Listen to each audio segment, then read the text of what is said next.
This is Pathway to Recovery, an SA Lifeline Foundation podcast featuring hosts Tara McCausland, who is the SA Lifeline Executive Director, and Justin B., a sex addict living in long-term recovery. We have conversations with experts and individuals who understand the pathway to healing from sexual addiction and betrayal trauma, because we believe that recovering individuals leads to the healing of families. Hey friends, before we get started, just a quick announcement. Wanted to let you know that registration for the SAL 12-Step in-person conference, which will be held in Orem, Utah on April 18th, 2026, is available. And so if you are interested in joining us for this live in-person event, we hope that you will go to sal12step.org. Go and register, and here you'll be able to connect with others who are working SAL 12-Step and find the power and healing in community. So we hope that you'll join us again April 18th in Orem, Utah. Go to sal12step.org to register.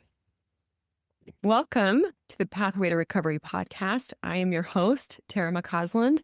I'm so thrilled to have here Dr. Jill Manning, my friend. I think I can legitimately call you my friend, right? You absolutely can. So briefly, I wanted to introduce Dr. Jill Manning. For over 2 decades, Dr. Jill Manning has been recognized as a thought leader, clinician, speaker, and researcher in the field of sexual betrayal, compulsive sexual behavior, and issues related to the impact of internet pornography on marriages and families. Her diverse career has afforded her opportunities to be published in leading research journals, to testify before the U.S. Senate about the harms of pornography, to be featured in popular podcasts, magazines, TV shows, and documentaries. Dr. Manning is a licensed marriage and family therapist and a certified clinical partner specialist with specialized expertise in helping individuals affected by sexual betrayal in their primary relationships. So again, so pleased to have you here with us, Dr. Manning. She's actually a member of our advisory board at SA Lifeline Foundation and someone that I've known for a number of years, and one that I trust with a sensitive topic, actually, that we're going to be covering today, which is preventing pornography problems in relationships. Jill, do you want to just give us a snapshot of what we're going to be discussing today?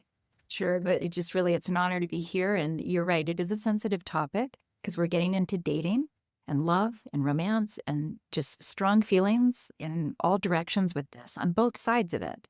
The person that may be struggling with pornography issues and the person dating and loving and caring or potentially loving someone.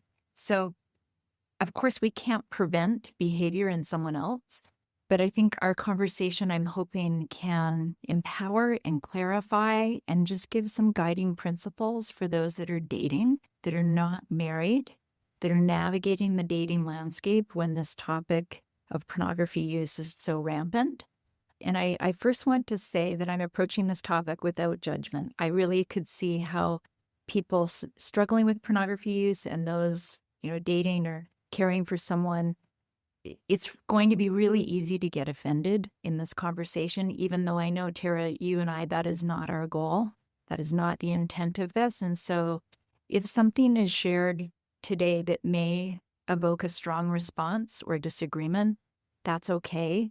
My goal in sharing and talking today is not to convince or have people agree, but to share openly and frankly things that I've learned as a clinician of 26 years in this space, and that I also learned and experienced personally, and just give some, I hope, helpful guidance with that. Yeah. And recognizing the audience that is listening, most of the folks who are with us are those who are dealing with pornography and sex addiction in the relationship, and hopefully they're working on their recovery. There may be a sense of, well, woulda, shoulda, coulda, and if we had had that conversation, would I have done something different? I just wanted to say, because I know who's listening, the reason why we're bringing this up is for the upcoming generation. We're trying to give them tools. We're trying to equip them. I know a number of young adults who are saying, I'm so nervous to get into a committed relationship because of this issue. And so I think with education it can take away some of the fear if we feel like we can go in prepared and how to navigate this issue, because it has to be on the table and we're going to get there. But if you're going to commit to someone, you need to have discussed this. So you were single and dating while studying pornography in your PhD program at BYU. How did your research shape the standards you set for your own dating relationships? Great question. I was 30 years old when I started my PhD program. I was single. I'd come from Canada to Utah to do my doctoral work. And so that in and of itself, there's just a lot of layers to unpack with that. But I knew when I was studying my PhD at Brigham Young University, I knew that this is what I was studying. And so there's going to be some nuance and differences to my experience than those who are not studying this topic. I realize, so I'll try to be sensitive to that. For instance, I don't think this is a topic that one in most situations should bring up on a first date. But in my case, I really couldn't get around it. As soon as someone said, "What are you studying?" Boom, it was figuratively and literally on the table, right? So there are some differences, certainly, but let me back up. For much of my life, people may be surprised to know that I really didn't have a strong stance about pornography. I, for too long, and I'm embarrassed to admit this, really had quite a libertarian view of live and let live. I was quite ignorant on this subject and topic. I'd never researched it before. This is during my undergraduate studies. And that's how I proceeded. I don't remember once asking anyone, certainly a young man, about pornography. I didn't grow up with the internet. By the time I graduated high school, internet was just coming onto the scene. So this was not part of early dating, for me, at least that I knew. When I came down to the United States to do my doctoral work, I had now practiced I finished my master's program in marriage and family therapy, and I had practiced for 3 years in a school setting, private practice, in a community clinic. And through that clinical work, I was exposed to this young and old, married, single, religious, non-religious, the whole gamut. And so I came to Utah with a lot of clarity that this is what I wanted to study. I wanted to know how to help people, particularly women that were impacted in primary relationships with this issue. So I came to the States very focused on this, and that naturally spilled over into my dating relationships. I was very clear within myself as a person and also as a professional that this was not something that I wanted in my relationship. It was not something that was acceptable to me as a person. It did not align with my spiritual values or my personal values. And we're going to talk about values later. So I was very clear on this. And that clarity is something that I wish for a lot of people. I think getting really clear on what is my position, what do I understand about this, without having to be an expert. So someone certainly does not have to do a PhD. Please don't do a PhD in this to get clarity. Anybody can become clear on their value around this. But that clarity was a big asset to me, Tara, in that it did shape and influence questions that I would ask young men that had asked to go on dates or that I was interested in.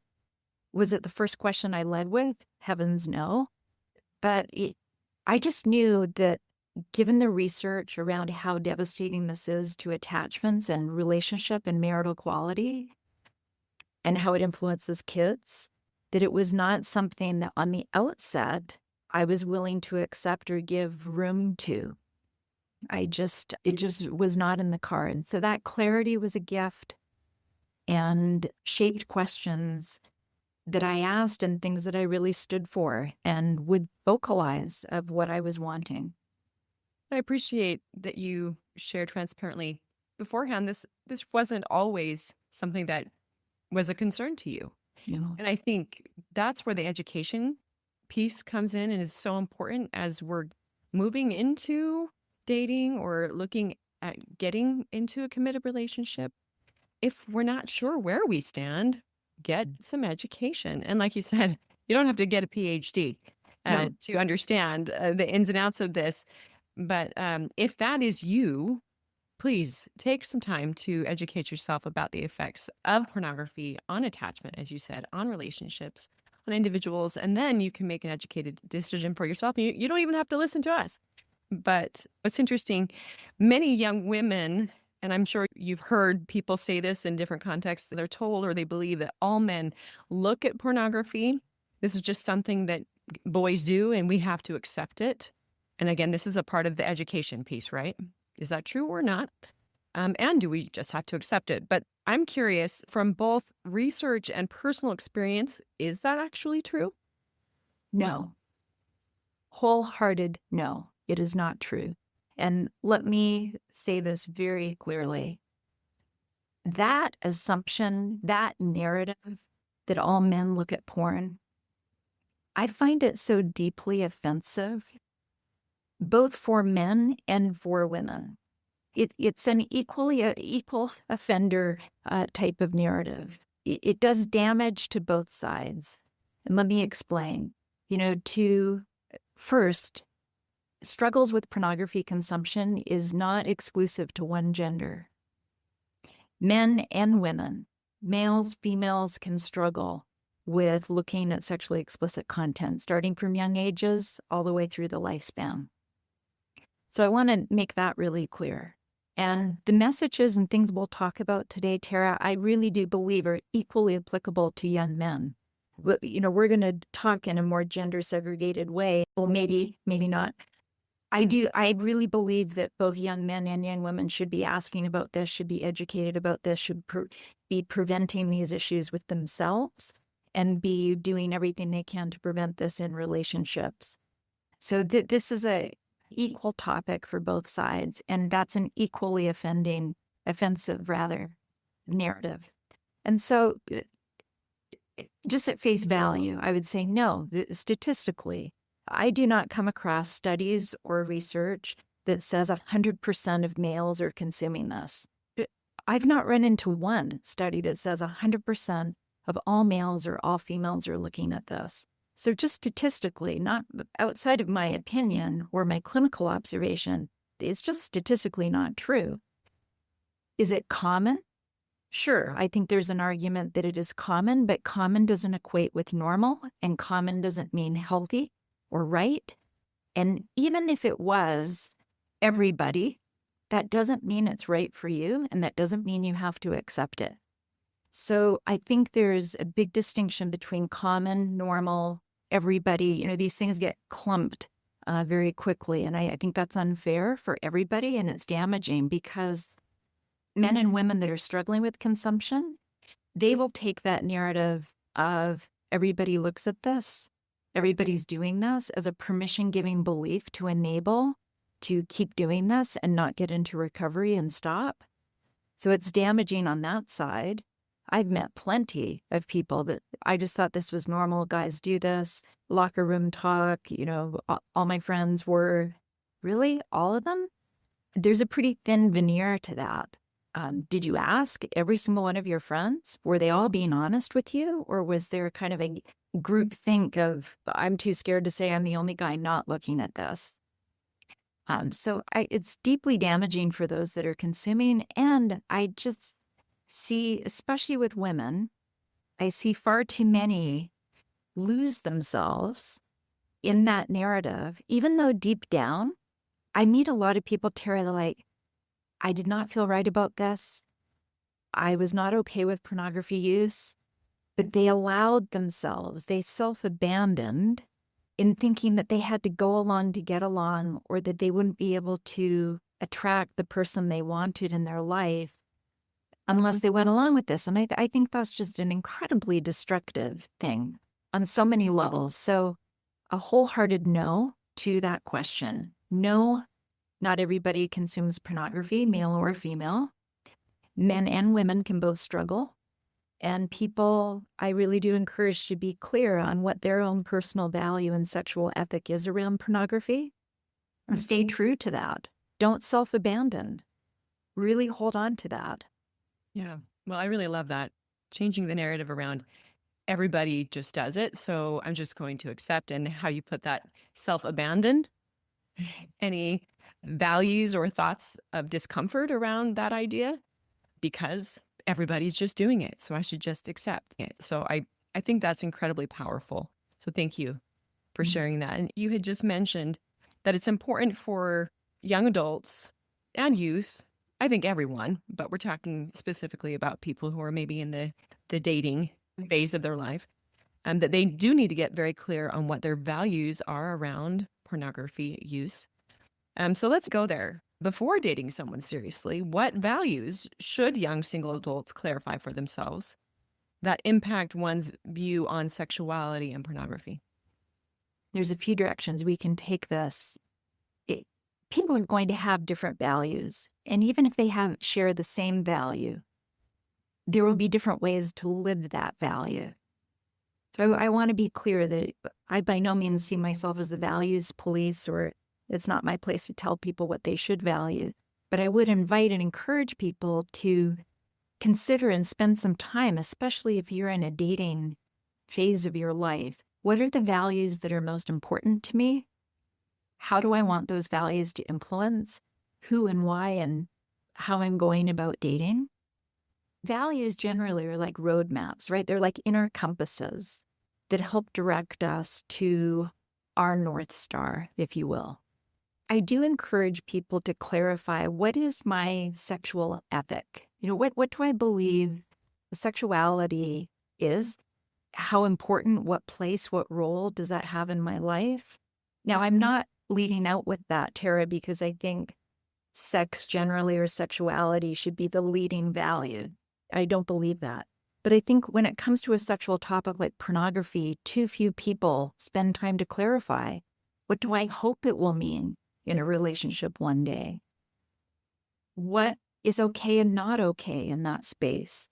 So I'm leading out with this because we're discussing a sexual topic of pornography, not because I think that needs to be the top value that determines or shapes one's dating, certainly not. But for me personally, to give an example of this, I believe that sexuality is a life-enriching, life-giving. It's a power, it's a force. And with that view, and I own this as my own view, I'm not saying people have to share the same view, but this informs how I view pornography because I see pornography as a very destructive force. And I don't believe that anyone, including myself, that something that is intended and designed to be life-giving and enhancing, I don't believe that I have the right to ever do harm sexually to another person or to myself. So with that, getting clear on that, that informs a lot of how I approach pornography. It's riddled with exploitation, misogyny, racism, trafficking. So it's the antithesis of my sexual ethic around, I believe this is a force and power in life that is intended to be enriching and positive and life-giving, not taking away and exploitive. So do you see how it's not just enough to just say, I'm against pornography, for instance? Why? To go deeper and really clarify, what are my values around that? Now, another really important value, it becomes super important, especially when someone's been betrayed, and that is honesty and integrity. Not everybody, I've been surprised at where people fall on that spectrum. Not everybody believes that you should be completely, fully honest and open with a partner. And even if you do, when is it appropriate to be fully honest and open with a partner? Where in the dating spectrum of first meeting to engagement, let's say, when and why is it appropriate to be fully honest, or how honest? How deep does one go with that? There's a lot to be clarified. So I apologize if I'm annoying listeners, giving more questions than answers here, Tara. There's literally hundreds of values that people can choose from, Tara. I just invite people to clarify what would be the top 5, top 10 values that mean the most to them, and how do they want those values to shape their dating life with questions they would ask or standards they would set. Now, another really key point that I want to share about values is I want to share a quote from a research study. And this is a research study that there were several researchers on this. This is a 2008 study regarding pornography. Dr. Jason Carroll at Brigham Young University was the lead researcher. So I'll attribute this to him. And this is a quote. I'm going to read it twice. And it says, "Pornography should be regarded as much as a value stance or a personal sexual ethic as it is a behavioral pattern. Pornography acceptance was a stronger correlate with permissive sexuality, alcohol use, binge drinking, and cigarette smoking than was actual pornography use." Okay, I'm going to read this again. "Pornography should be regarded as much as a value stance or a personal sexual ethic as it is a behavioral pattern. Pornography acceptance was a stronger correlate with permissive sexuality, alcohol use, binge drinking, and cigarette smoking than was actual pornography use." What does this mean? This like research speak, right?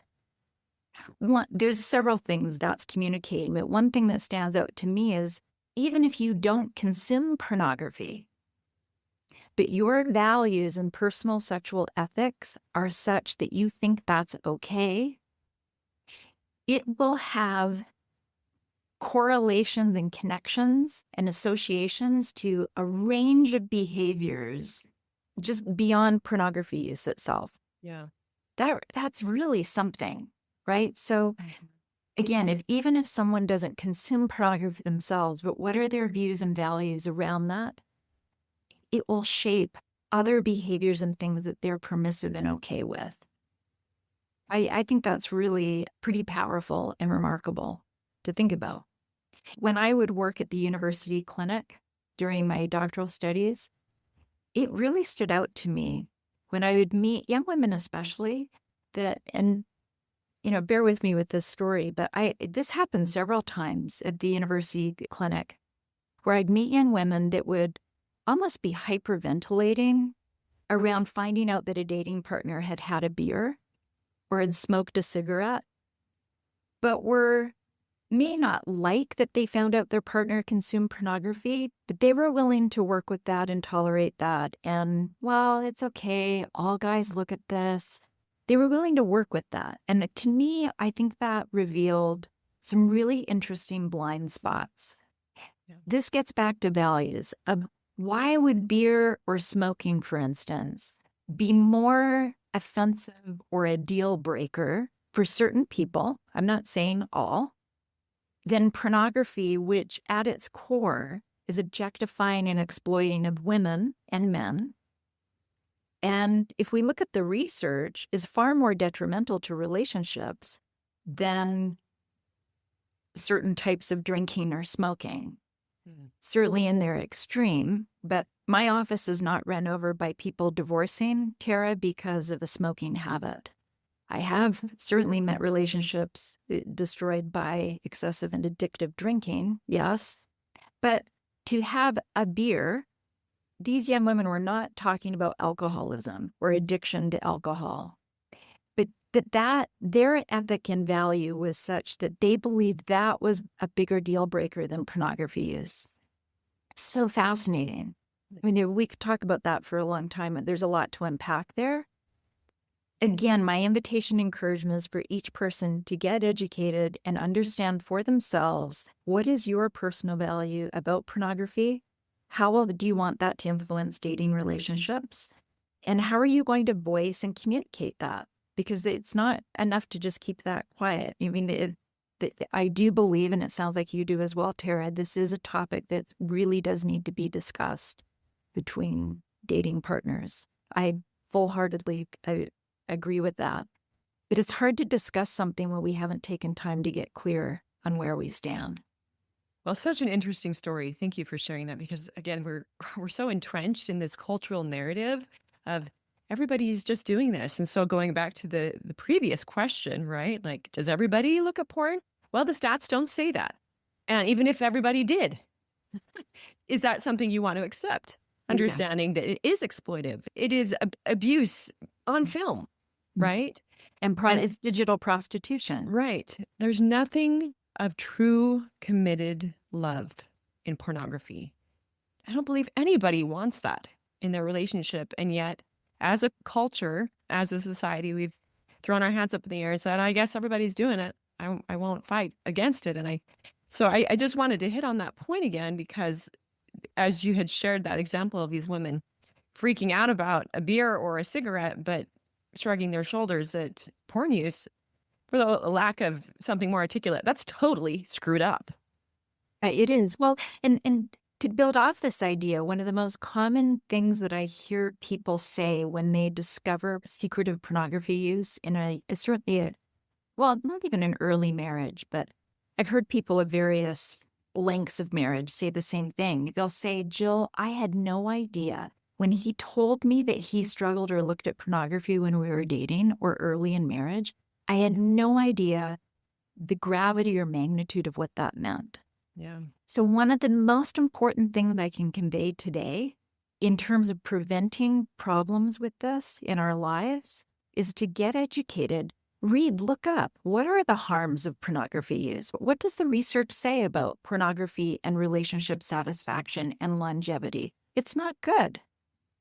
We know from certain studies that this increases the risk of separation and divorce by 200%. And that's not even when it hits an addictive level, just general pornography consumption.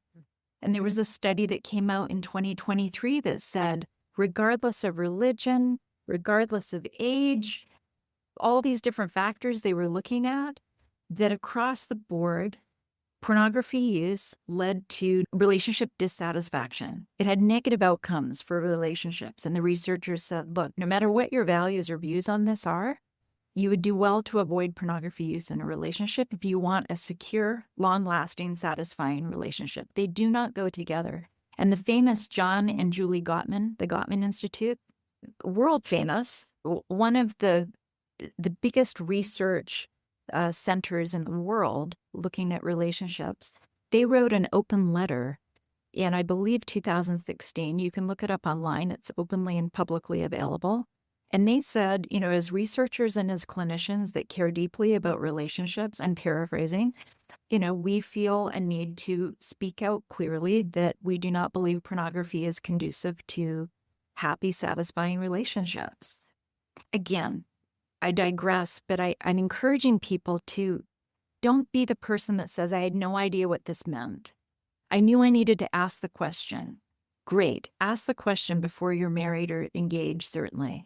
But when you get an answer that says some version of, yeah, I've looked at it, or I am looking at it, or I struggle with this, pause, slow down, really get clear on what that means. You're going to have to ask your partner, your dating partner, a lot more questions, and we'll get to that more in a few minutes. But don't brush that off. I think that's the danger zone right there, is people brush it off, or they get thinking, oh, well, once we're married, he won't be doing that. He won't need to do that because we'll have a sexual relationship in a marriage. That is one of the most dangerous things someone can think with this. Yeah. So the education is, we can't stress that enough. Taking time to clarify your own values and stance and be true to that, be authentic, don't self-betray. Great counsel. Well, so we've talked about why we ought to bring this up, but then there's the actual nuts and bolts of bringing this up, which can be really challenging. So what would you say, like, when and how should someone bring up pornography in dating without it feeling like accusatory or super awkward? Yeah, and those last two, you know, accusatory or awkward are key words there. And so I did this, and I encourage others to do this. I wouldn't lead out with that topic. You know, practice with something that feels like lower hanging fruit, you know, maybe a controversial topic or something that is important to you, but it's not a deal breaker, and get into some meaningful conversations. You know, I think something like this that really gets so personal very quickly, it can bring up a lot of shame. It can bring up a lot of fear. I think you want some level of trust established. I wouldn't lead out with this. It's actually not someone's business. If someone goes on a first date, they're just meeting someone. I think it actually shows a lack of boundary to jump into these heavy-duty topics, and you're asking someone to bare their soul, that there's actually a lack of boundary in that. that's not someone's business right off the bat. But if you're starting to get to know someone, there is a desire to get to know someone more deeply. You're feeling some trust and attraction. You're not fully committed to someone, but you're starting to feel, hey, there's something here, and I'm interested, and I'd like to see and explore what this could turn into. I think at that point, to bring this up, but as I said, practice with some other topics. And I don't even want to give examples, because whatever examples I give may be like huge topics, but I'm just going to throw one out there. Like, someone's views on capital punishment, or choose something that's like, the chances of that person actually being directly affected by capital punishment, I think would be probably statistically rather small. But if someone has like, hey, I really do want to know what this person's views are on this, try out some lower hanging fruit topics first, of like practicing and engaging and seeing, can someone even engage like a topic that has more meat on the bones and involves value clarification, right? It's a topic about faith, or maybe it's a topic about family generally. I don't know. People can choose what is meaningful for them, but practice before you get to a topic like pornography. With that said, I wouldn't delay it. I wouldn't wait, oh, I need months of practice doing other topics because I'm avoidant or nervous or scared to bring this up. It takes courage. I think it's an awkward topic, no matter how you bring that up. Here I was studying to normalize this. Here I was a PhD student. I was a licensed clinician in marriage and family therapy. Tara, I was in my early 30s. I wasn't in my 20s or teens dating and navigating this topic. And it's an awkward topic. And so I want to normalize and validate. But just because it's a heavy topic doesn't mean we should avoid it, because I've met people that have avoided it. And then this issue came out later. And talk about uncomfortable then, right? Then we're at a whole other level of discomfort and awkwardness when we're realizing we've been betrayed, or deciding if the relationship or marriage is viable at that point. So it takes courage. You can do it.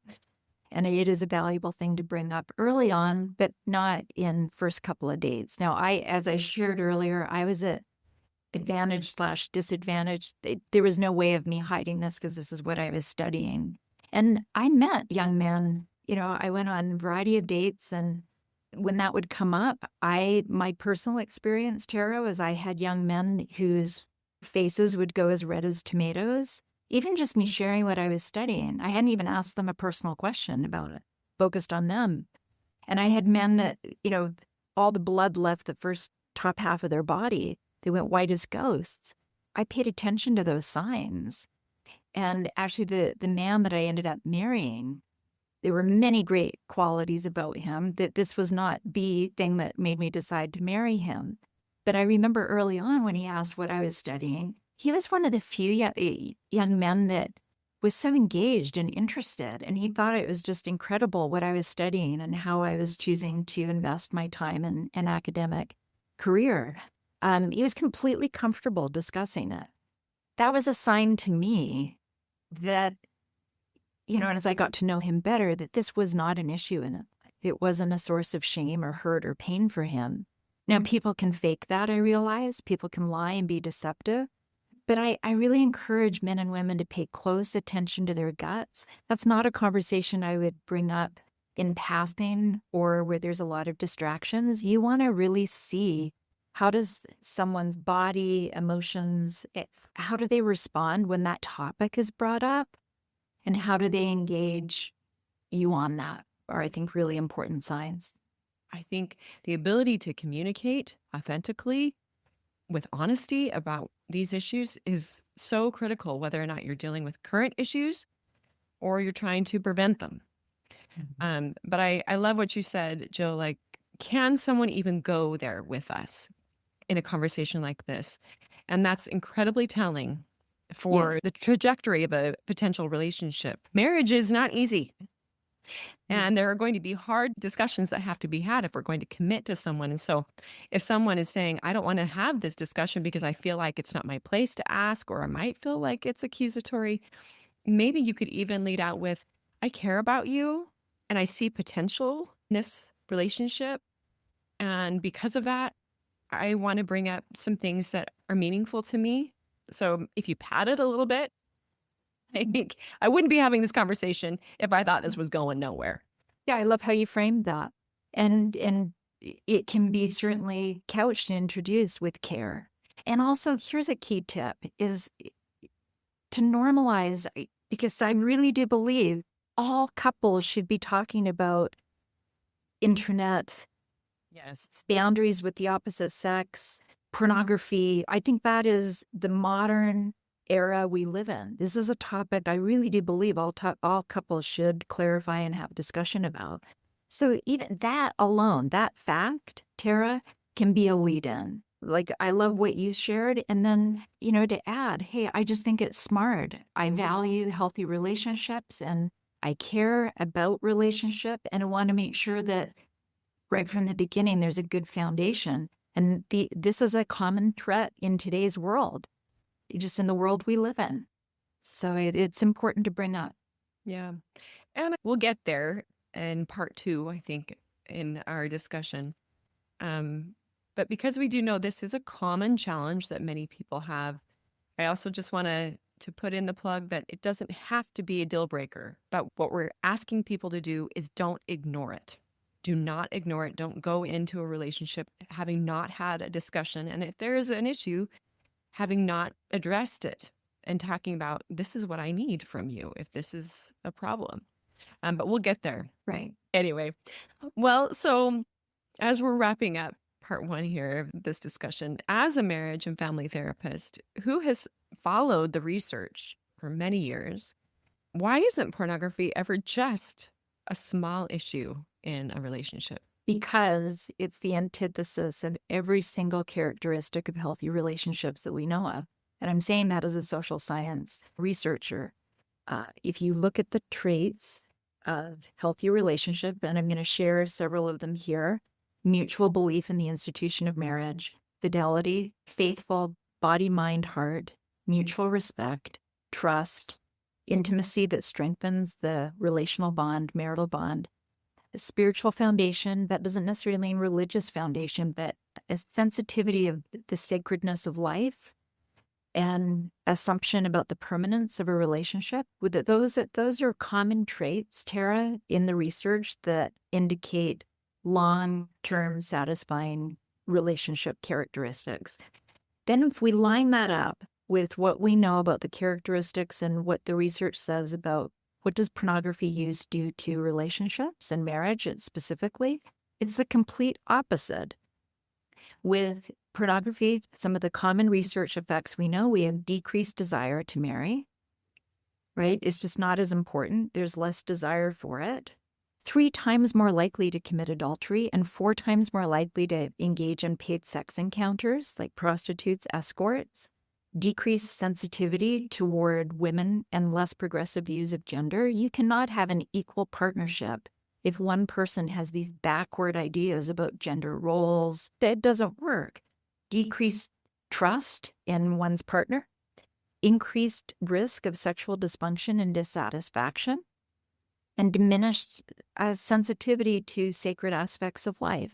So when we line those up head to head, if you compare apples to apples across the board, in every dimension, pornography is a destructive influence in healthy relationships, long-term satisfying relationships. Now, I know there's some out there that may encounter, oh, no, but I read a study or someone referenced that this was really beneficial in a relationship. And here's what I'd say. I've met those people too. And they may think that's exciting and a thrill short term, or, hey, my partner and I do this together. It's great. There is not longitudinal data supporting that. What that means is when they research someone in cross-sectional studies, that's one slice in time, right? That they may have, been in the first 6 months of a relationship or first month, first 5 years. Long term, 10 years, 15, 20 years in, that does not hold up. I've met plenty of people that said, hey, I thought I was being a cool, modern, evolved partner, engaging in pornography use with my partner. Or I really didn't see a problem. I just thought everybody does this. And then it comes crashing in when when the person realizes, what, you were doing this secretively behind my back? Or I thought this was a shared activity. It's not. And then over time, the effects of pornography add up. Yeah. And something that not a lot of people are aware of in my research background, when I was doing my doctoral studies, it wasn't just my research I was focused on. I had responsibilities as a research assistant to my doctoral chair. And one of her specialties was geriatric medicine and nursing and therapy. And so I did interviews, Tara, with elderly couples that most of them were like above the age of 70, and asked them, what leads to satisfying relationship? Not one. I mean, we researched many, many couples, long-term marriages. Not one said that pornography had led to happiness in relationship. It had been destructive, and the couples that last, they're not engaged in that. Well, I'm so grateful that you brought that up, because I was thinking, I know there's somebody listening to this thinking, we're both engaging in pornography. They're in a pre-marriage relationship, gearing up for the marriage, and they're both kind of on board with pornography. It will just be a part of our relationship. We'll just spice things up in the bedroom, right? But how you describe that, it doesn't stay in a nice, tidy little box, because pornography is addictive. And the dopamine hit that we get, we know that we don't just need more, we need different. And so it creeps out of those tidy parameters into often secretive and more dark behaviors, prostitution, etc. So yeah, thank you for touching on that, because that cultural narrative that says if we're both consuming together, then surely it's okay. But you said that the data doesn't bear that out. No, it doesn't. Yeah. Okay. For those who are listening, and I'm sure you're thinking, okay, so what next? I'm in a relationship. I'm already in the throes of all this. What do you have for me or for my adult child who could use some help beyond preventing pornography problems in the relationship? So thank you for joining us for part 1 of this discussion with Dr. Jill Manning. I hope you'll join us for part 2, where we will be discussing what to do if a dating relationship is already affected by pornography. So thank you so much, Jill, for your time today. Thank you. Thanks for joining us. We invite you to subscribe to this podcast so that you don't miss new episodes.